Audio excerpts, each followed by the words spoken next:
नमस्कार, बिहार तक देख रहे हैं आप और आपके साथ मैं हूं आशीष अभिनव। क्या बिहार में शराबबंदी खत्म होने जा रही है? यह बहस अब जोर शोर से उठ रही है।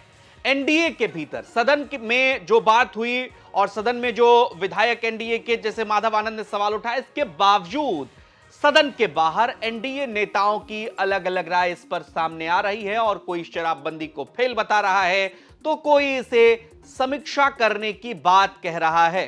कानून जब भी कोई बनता है और चूंकि राज्य में 2016 से ही शराबबंदी है तो इसकी समीक्षा की बात सामने आती है। लिहाजा कि इसमें क्या डेवलपमेंट हुआ, इसमें क्या व्यापक सुधार हुए, सामाजिक स्तर पर कितना सुधार हुआ, क्या शराबबंदी जो बिहार में 2016 से लागू है वो सफल है या सफल नहीं है, इसमें सुधार की गुंजाइश हो सकती है या नहीं हो सकती। अब आपको एक दिलचस्प बात बताते हैं। देखिए, 2016 में जब शराबबंदी लागू हुई उसके बाद से इस कानून में कई तरह के संशोधन किए गए। मसलन 2018 में बात कर लेते हैं तो इसमें कई तरह की छूट दी गई। अब शराब पीते हुए पकड़े जाने पर या शराब लेकर पकड़े जाने पर 5,000 रुपए देकर छूटने का प्रावधान है। दूसरी बार अगर पीते हुए पकड़े गए तो उसके लिए थोड़ा रुख जो है वो कड़ा है कानून में। तो कई तरह के बदलाव और कई तरह के संशोधन इसमें हुए हैं। लेकिन आंकड़ा क्या कहता है? पक्ष और विपक्ष दोनों तरह की बातों को हम यहां समझेंगे और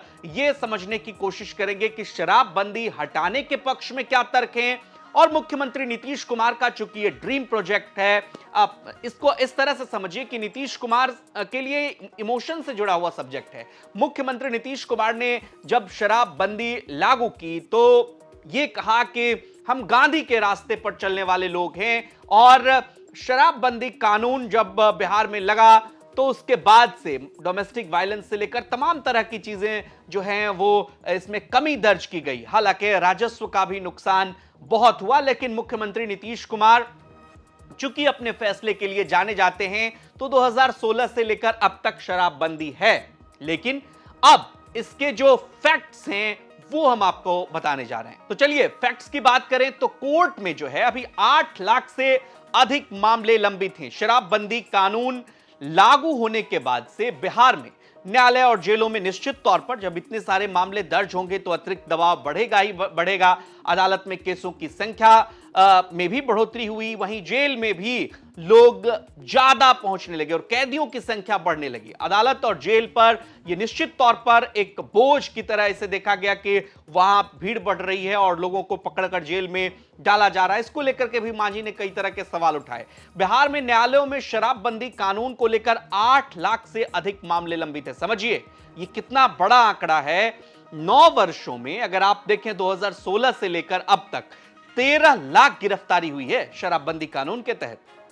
शराबबंदी कानून के बाद राज्य में अब तक 8,43,000 से ज्यादा मामले दर्ज किए जा चुके हैं और सरकारी रिकॉर्ड, सरकारी आंकड़ा यह कहता है कि इस अवधि में लगभग 12.79 लाख लोगों को गिरफ्तार भी किया गया। इस दौरान 6 लाख से अधिक लोगों को अलग अलग मामलों में दोषी भी ठहराया गया। चूंकि आप देख रहे हैं हर जिले से ऐसी खबरें आती हैं, शराब की खेप पकड़ी जाती है और लोग जो है पकड़े जाते हैं, उन्हें जेल में डाला जाता है। अब जो एक और पक्ष है शराबबंदी हटाने को लेकर के, जो लोग कह रहे हैं कि राजस्व का बड़ा नुकसान हो रहा है। शराबबंदी कानून लागू होने के बाद बिहार में सरकार को राजस्व का बड़ा नुकसान हुआ है। 2016 में शराबबंदी कानून जब लागू किया गया था तब बिहार सरकार को शराब से 3,142 करोड़ रुपए का आय होता था। आमतौर पर यह माना जाता था कि राज्य को कुल आय का 12 से 15% के करीब शराब से आमदनी होती है।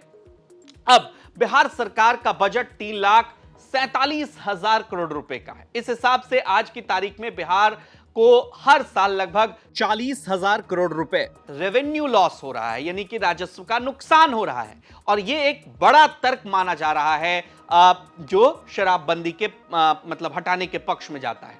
करोड़ रुपए का खर्च। अब आप ये भी समझिए कि शराबबंदी लागू कराने को लेकर के, मतलब जो राज्य में शराबबंदी कैसे लागू हो इसको लेकर के भी सरकार इस पर खर्च कर रही है। यानी कि लागू कराने, ये जो फैसला है, जो कानून है, इसको एग्जीक्यूट करने में भी लगभग कहा यह जा रहा है कि 800 से 1000 करोड़ रुपए तक का इस पर खर्चा आ रहा है।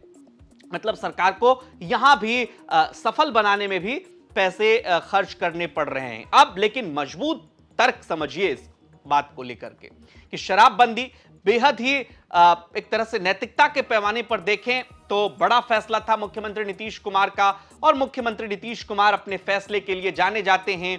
महिलाओं के साथ होने वाली घरेलू हिंसा में भयंकर गिरावट दर्ज की गई 2016 के बाद से, और यह कहा गया कि महिलाएं ज्यादा सक्रिय हुई और कई बार ऐसा होता था कि पुरुष घर में शराब पीकर आते थे, डोमेस्टिक वायलेंस होता था, इस तरह की चीजें कमी हैं और लोग चोरी छिपे इस काम को कर रहे हैं। अगर कर भी रहे हैं तो सरकार का काम है कि कानून का, प्रशासन का काम है कि सख्ती से कानून का पालन कराना। इसका यह मतलब नहीं है कि अगर पालन नहीं हो रहा है तो कानून को खत्म कर दिया जाए, जो जनता दल यूनाइटेड का तर्क रहता है और यह सॉलिड तर्क भी है। लेकिन अब देखना होगा, चूंकि एनडीए के अंदर से ही समीक्षा की मांग उठी है, एनडीए के नेता ही समीक्षा कर रहे हैं और समीक्षा का मतलब यह नहीं है कि इस कानून को खत्म कर दिया जाए। समीक्षा का मतलब क्या इसमें कोई छूट दी जाएगी, क्या इसमें कोई इसका विकल्प तलाशा जाएगा या फिर इसे हटा ही दिया जाएगा। तमाम ऐसे सवाल हैं जिस पर अब सरकार को फैसला लेना है। लेकिन मुख्यमंत्री नीतीश कुमार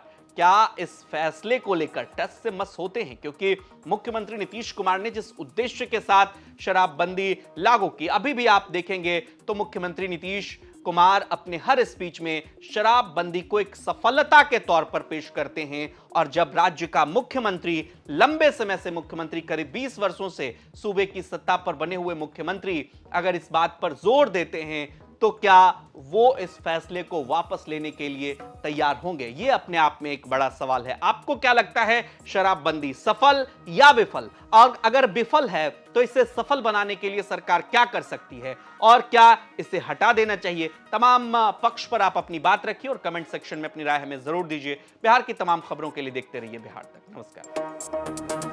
हमारे जो यहाँ इम्प्लीमेंटिंग अथॉरिटी हैं वो उसी को पकड़ते हैं जो पी करके जाते रहा हो घर पर, जो पावर ले जाते रहा हो उसको। और ये लोग जो बड़े बड़े 1000 लीटर, 2000 लीटर, लाख लीटर के तस्करी करते हैं उसको पैसा लेके छोड़ रहे हैं।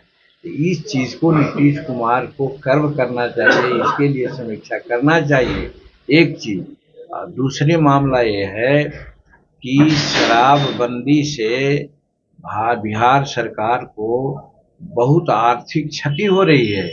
ये भी नीतीश कुमार को सोचना चाहिए, किस लिए कि शराबबंदी तो हो पा नहीं रही है, यहाँ होम डिलीवरी हो रहा है और शराब बाहर से आ रहे हैं, महंगी शराब आ रही है, तो जनता का पैसा तो बाहर जा रहा है।